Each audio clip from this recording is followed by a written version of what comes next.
Hello friends, तो कैसे हैं आप सब लोग। तो फ्रेंड्स, आज मैं आपके लिए एक बेहद ही इंपॉर्टेंट सेशन लेकर के आया हुआ हूं, जो कि आपके बीपीएससी 71 और बीपीएससी टीआरई 4 के लिए बहुत ही ज़्यादा इंपॉर्टेंट होने वाली है। तो इस सेशन को ज़रूर ज्वाइन कीजिएगा और इसमें जितने भी आपके बीपीएससी टीआरई बीपीएससी के जितने भी प्रीवियस ईयर क्वेश्चन हो जाते हैं, सभी मैं यहाँ पे आपके क्लियर कराने वाला हूँ डिटेल डिस्कशन के साथ। तो सेशन के साथ जुड़ना ना भूलें एंड सेशन को एक बार लाइक कर दें, शेयर कर दें और साथ में ही मेरे चैनल को सब्सक्राइब भी कर लें। तो हमारा फर्स्ट क्वेश्चन यहाँ पर बन जाता है भाई कि करजन वायली की हत्या के आरोप में किसे मृत्युदंड की सज़ा दी गई। तो करजन वायली की हत्या के आरोप से कौन जुड़े हुए हैं, तो याद रख लीजिएगा, क्या वो मदन लाल ढींगरा हैं, उधम सिंह हैं, भगत सिंह हैं या बी आर अम्बेडकर। तो भाई करजन वायली की हत्या से जो है मदन लाल ढींगरा जुड़े हुए थे। कौन जुड़े हुए थे, तो मदन लाल ढींगरा करजन वायली की हत्या इन्होंने करी है 1909 में। इन्होंने करजन वायली का हत्या किया और कहाँ पर किया है, तो लंदन में करा था। कहाँ पर करा था, तो करजन वायली का हत्या जो है 1909 में जो है 1 जुलाई 1909 में लंदन में करा गया था। कहाँ पर, तो लंदन में करा गया था भाई। तो लंदन में करा गया था, इस बात को याद रख लीजिएगा, लंदन में करा गया था। ठीक है, करजन वायली की हत्या गोली मार करके की थी मदन लाल ढींगरा ने। ठीक है, तो इस बात को ध्यान में रख लेंगे। उसके बाद यहाँ पर उधम सिंह की बात करी है, तो उधम सिंह से याद रख लेना है, इन्होंने जनरल ओ डायर की हत्या करी है। जनरल ओ डायर, इन्होंने जनरल ओ डायर की हत्या करी है कब, तो 1940 में, 1940 में। और कहाँ पर, तो इन्होंने भी लंदन में जाकर के उधम सिंह ने जनरल ओ डायर की हत्या करी थी। जनरल ओ डायर वही शख्स है जिन्होंने 1919 के जलियांवाला बाग हत्याकांड में गोली चलाने का आदेश दिया था। मतलब जिन्होंने गोली चलाया था मिलकर के, तो वही थे जनरल ओ डायर, जिसकी हत्या जो है उधम सिंह ने करी है 1940 में लंदन जाकर के। भारत का प्रथम गवर्नर जनरल कौन था, तो याद रख लीजिएगा, भारत का प्रथम गवर्नर जनरल कौन था। तो भारत का प्रथम गवर्नर जनरल अगर आपसे पूछ ले तो याद रख लेना है भी कि प्रथम गवर्नर जनरल लॉर्ड मेयो नहीं, लॉर्ड लीटन नहीं, लॉर्ड कैनिंग नहीं, लॉर्ड डफरिन नहीं। तो कौन था भारत का प्रथम गवर्नर जनरल, तो याद रख लीजिएगा लॉर्ड विलियम बेंटिक। कौन, तो Lord William Bentinck. Lord William Bentinck जो है भारत के प्रथम गवर्नर जनरल हो जाते हैं। लॉर्ड विलियम बेंटिक भारत के प्रथम गवर्नर जनरल। अगर बात करी जाए भाई, एक वॉरेन हेस्टिंग्स आप लोग याद रख लेंगे, Warren Hastings, Warren Hastings, Warren Hastings, Warren Hastings.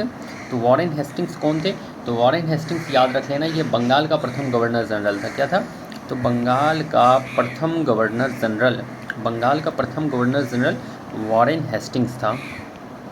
Warren Hastings था, इस बात को ध्यान में रख लेना है आप लोगों को। ठीक है, नेक्स्ट हमारा क्वेश्चन यहाँ पर, पूना सार्वजनिक सभा की स्थापना किसने की थी। तो वही देखो, पूना सार्वजनिक सभा इंपॉर्टेंट क्वेश्चन है आपके एग्ज़ाम के व्यू से, तो पॉइंट ऑफ व्यू से एग्ज़ाम के लिए ये बहुत इंपॉर्टेंट क्वेश्चन है। तो देखो, पूना सार्वजनिक सभा की स्थापना किसने की थी, 1858 में महागोविंद रनाडे ने। तो भाई 1858 में नहीं हुआ था, महागोविंद रनाडे ने तो किया था, बट 1858 में नहीं।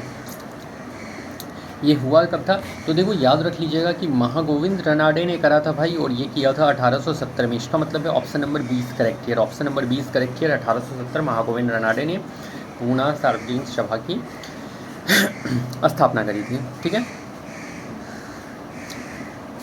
नेक्स्ट है हमारा क्वेश्चन, भारतीय राष्ट्र कांग्रेस के द्वितीय सम्मेलन, मतलब ये दूसरा जो अधिवेशन हुआ था, उसमें कितने मुस्लिम प्रतिनिधियों ने भाग लिया था। तो भाई कितने मुस्लिम प्रतिनिधि ने भाग लिया, तो पहले बात तो यही याद रख लीजिएगा कि दूसरा अधिवेशन हुआ कब था, तो दूसरा अधिवेशन हुआ था 1886 में।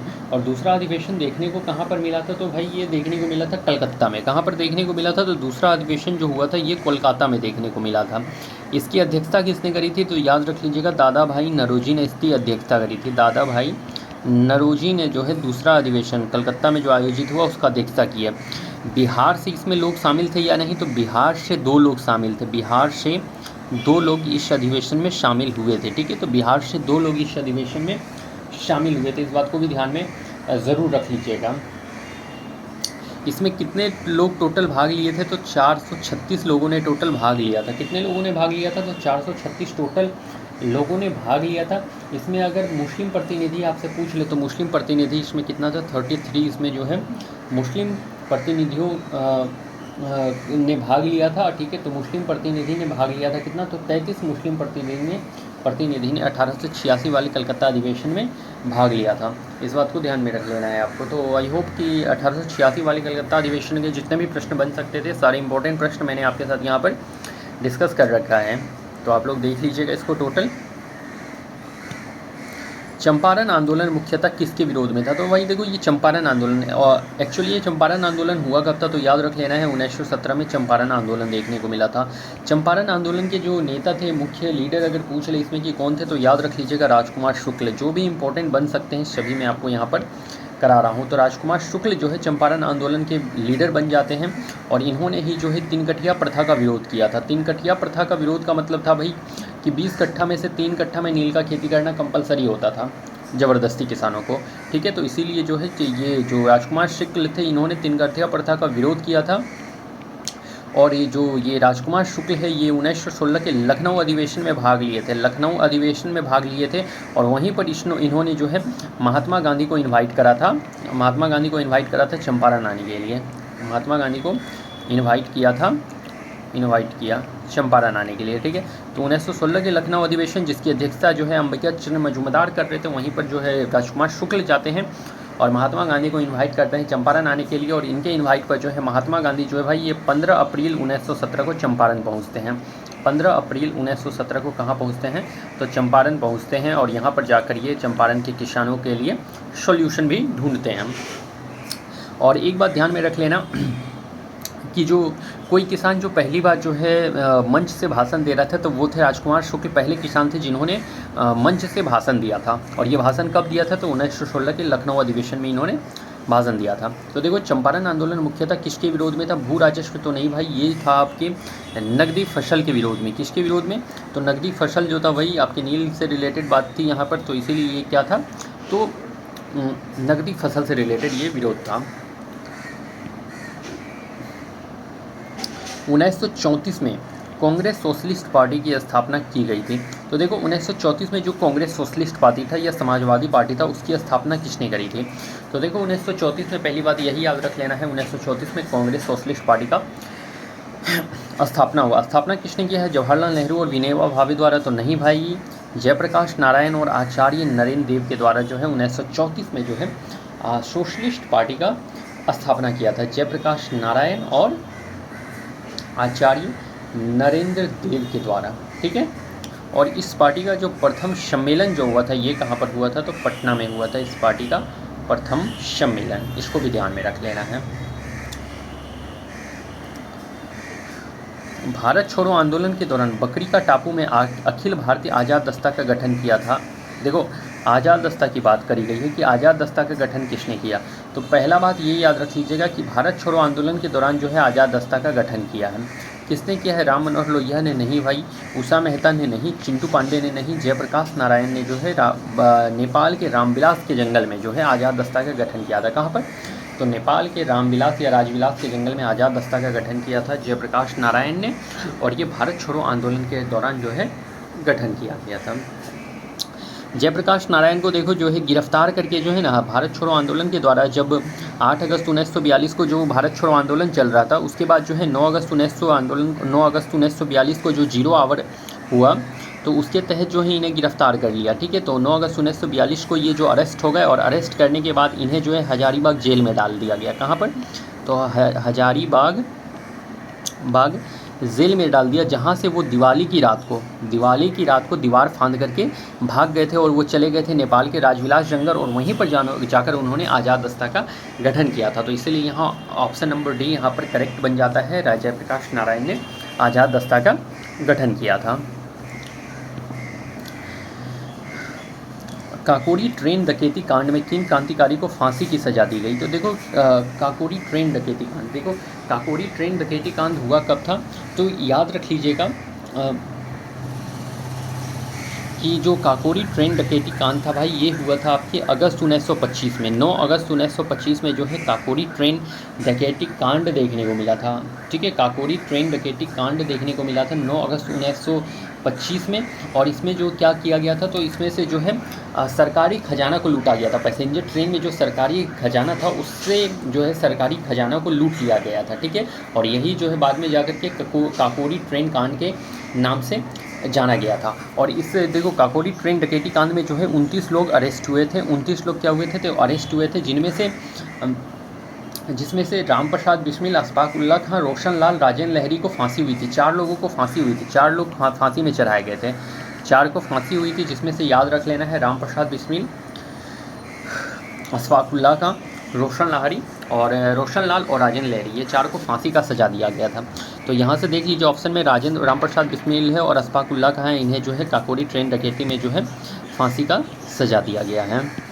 नेक्स्ट क्वेश्चन हमारा, इनकलाब जिंदाबाद किसने दिया? तो इनकलाब जिंदाबाद का नारा किसने दिया? हकीम अजमल खां नहीं भाई, चंद्रशेखर आज़ाद ने दिया था तो नहीं, हसरत मोहानी ने जो है इनकलाब जिंदाबाद का नारा दिया था, हसरत मोहानी ने। ऑप्शन नंबर सी यहाँ पर आपका करेक्ट देखने को मिल रहा है।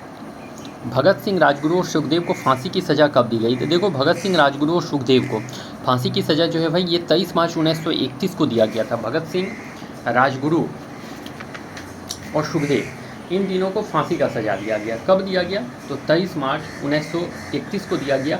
और इन्हें क्यों फांसी का सज़ा दिया था? तो असेंबली बम कांड के विरोध में दिया गया था। असेंबली बम कांड के लिए दिया गया था। ठीक है, असेंबली बम कांड के लिए जो है इन तीनों को सज़ा दिया गया था। 23 मार्च 1931 को तीनों को फांसी में लटका दिया गया था। ठीक है, इस बात को ध्यान में रख लेना है आपको। तो तीनों को जो है फांसी की सज़ा मिली है 23 मार्च 1931 को। असेंबली बम कांड के लिए इन्हें जो है फांसी का सज़ा दिया गया था। अनुशीलन समिति थी, तो देखो अनुशीलन समिति नारी उत्थान के प्रति समर्पित नहीं भाई।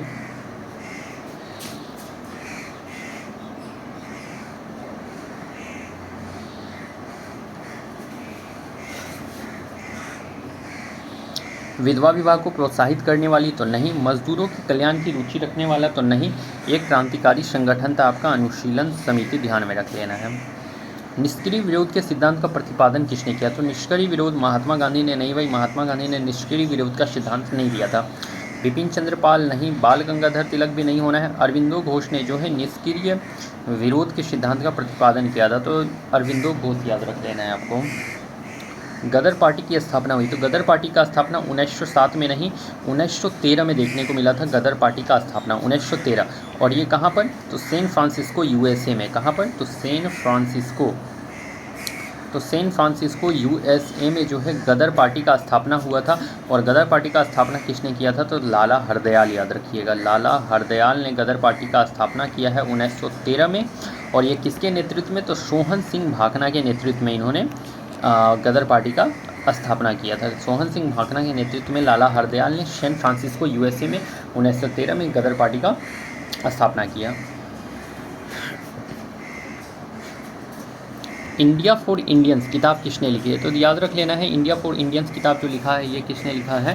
तो याद रख लीजिएगा, CR दास ने इंडिया फॉर इंडियंस किताब लिख रखा था। इंडिया फॉर इंडियंस किताब किसने लिखा है? तो बुक से रिलेटेड क्वेश्चन इंपॉर्टेंट है, और ये लिखा है CR दास, चितरंजन दास ने लिखा था। ठीक है,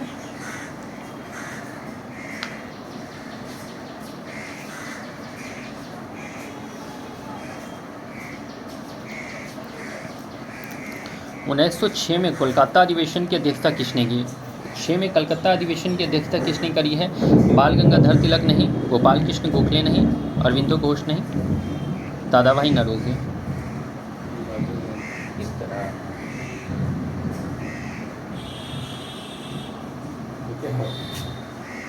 बादल फटने वाला था, पता है, न्यूज़ में दे रहा था, लेकिन लिखा था खाली बादल फटेगा, लेकिन दिया नहीं था। यहाँ नहीं फटेगा तो हमारा खुद नाम कहीं ऐसे डालता नहीं है, डाल दिया। भारतीय राष्ट्र कांग्रेस के किस अधिवेशन में पहली बार मौलिक अधिकार से संबंधित प्रस्ताव पारित किया? या तो देखो मौलिक अधिकार से संबंधित जो प्रस्ताव पारित किया गया था वो 1931 के कराची अधिवेशन में पारित किया गया था। कब कहाँ किया गया था? तो 1931 के कराची अधिवेशन में पारित किया गया था, जिसका अध्यक्ष कौन थे? तो सरदार वल्लभ भाई पटेल। तो सरदार पटेल इसके अध्यक्ष थे। और यहीं पर जो है आपके जो इस अधिवेशन का विरोध किया गया था, तो यहीं पर गांधी जी ने कहा था कि गांधी मर सकते हैं लेकिन गांधीवाद नहीं। ठीक है, तो इसी अधिवेशन में इस बात को भी कहा गया है। ये स्टेटमेंट भी याद ज़रूर रख लीजिएगा। निम्नलिखित में किसका योगदान होम रूल की स्थापना में नहीं था? तो देखो होम रूल आंदोलन, तो तो भाई ये one of the most important question है होम रूल आंदोलन। होम रूल आंदोलन जो कि आपके 1916 में देखने को मिला है, और होम रूल से जुड़े हुए थे बाल गंगाधर तिलक भी और एनी बेसेंट भी, तो दोनों से जुड़े हुए हैं, ठीक है। बाल गंगाधर तिलक ने होम रूल आंदोलन का शुरुआत कहाँ से किया है, तो पुणे, महाराष्ट्र पुणे से स्टार्ट किया है, पुणे याद रख लीजिएगा। और एनी बेसेंट ने किया था भाई, ये कहाँ से किया था, तो याद रख लेना है आपको। देखो ये भूल रहा हूँ यार, एनी बेसेंट किया है कहाँ से, अरे अच्छा ये बाद में बता दूंगा आपको। एनी बेसेंट ने कहाँ से किया है, तो ये अभी दिमाग से उतर रहा है, इसको मैं बाद में आपके साथ डिस्कस करूंगा। तो देखो यहाँ पर क्या दिया है, निम्नलिखित में किसका योगदान होम रूल की स्थापना में नहीं था। तो देखो होम रूल की स्थापना में नहीं था, तो देखो बाल गंगाधर तिलक और एनी बेसेंट तो जुड़े हुए, लेकिन कर्नल ऑलकॉट ये आपके जो है होम रूल आंदोलन से जुड़े हुए नहीं है। तो कर्नल ऑलकॉट यहाँ पर करेक्ट आंसर जाने वाला है। कर्नल ऑलकॉट किससे जुड़े हुए थे, तो थियोसॉफिकल सोसाइटी से जुड़े हुए थे। किससे, तो थियोसॉफिकल सोसाइटी से जुड़े हुए थे, थियोसॉफिकल सोसाइटी। तो थियोसॉफिकल सोसाइटी से कौन जुड़े हुए थे, तो कर्नल ऑलकॉट, और साथ में याद रख लीजिएगा मैडम ब्लावात्स्की भी जुड़े हुए थे इससे, मैडम ब्लावात्स्की, ठीक है। तो कर्नल ऑलकॉट और मैडम ब्लावात्स्की जो है थियोसॉफिकल सोसाइटी से जुड़े हुए हैं, ध्यान में रख लेना है। 1940 में पटना महिला विश्वविद्यालय की स्थापना किस समाज द्वारा की गई, तो पहली बात यही आपको याद रख लेना है कि 1940 में जो है पटना महिला विश्वविद्यालय का स्थापना हुआ है। एक बात ये आपको याद रख लेना है, यहाँ से स्थापना किसने किया है, तो system of the apostolic Carmel, garment हो गया है ये, sister of the apostolic Carmel ने जो है भाई ये पटना महिला विश्वविद्यालय का स्थापना किया है 1940 में, ठीक है, ध्यान में रख लेना है आपको।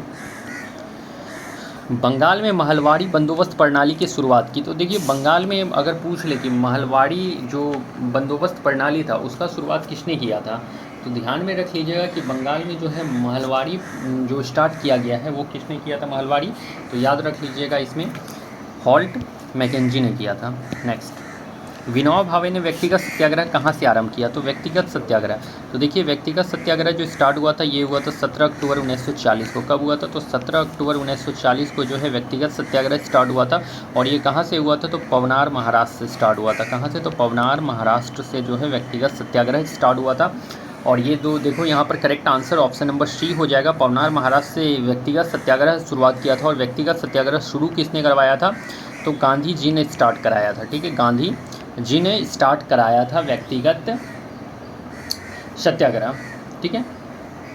और इसमें अगर पूछ ले कि आपसे पहले सत्याग्रही कौन थे, तो विनोबा भावे, व्यक्तिगत सत्याग्रह के पहले सत्याग्रही विनोबा भावे। दूसरे सत्याग्रही पूछ ले तो जवाहरलाल नेहरू, और तीसरे सत्याग्रही पूछ ले तो ब्रह्मदत्त के साथ जाइएगा, ब्रह्मदत्त के साथ जाइएगा, ठीक है। तो ये आपके व्यक्तिगत सत्याग्रह से रिलेटेड जितने भी बात था मैंने आपके साथ यहाँ पर शेयर कर दिया है।